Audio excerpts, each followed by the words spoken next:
சென்னை கிழக்கு கடற்கரை சாலையில் உள்ள பொழுதுபோக்கு பூங்கா ஒன்றில் ராட்டினத்தின் பாகம் ஒன்று உடைந்து விழுந்ததில் பெண் ஒருவருக்கு காயம் ஏற்பட்டுள்ளது. கூடுதல் தகவல்களை செய்தியாளர் சதீஷிடம் கேட்கலாம். சதீஷ், வணக்கம். பொழுதுபோக்கு பூங்காவில் விபத்து ஏற்பட்டது, விவரங்களை சொல்லுங்க.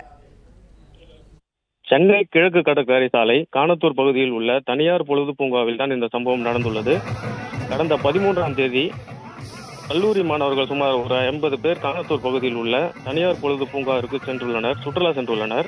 அங்கு அசுரா தாலாட்டு எனப்படும் ராட்டினத்தில் விளையாடி கொண்டிருந்த போது மாணவிகள் விளையாடி கொண்டிருந்துள்ளனர். அங்கு எதர்ச்சியாக ஒரு மாணவர் அவரது செல்போனில் படம் பிடித்துள்ளார்.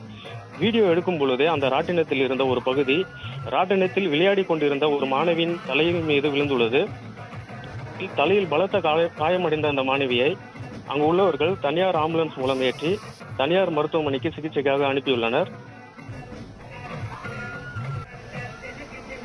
நன்றி சதீஷ், தகவல்களுக்கு நன்றி.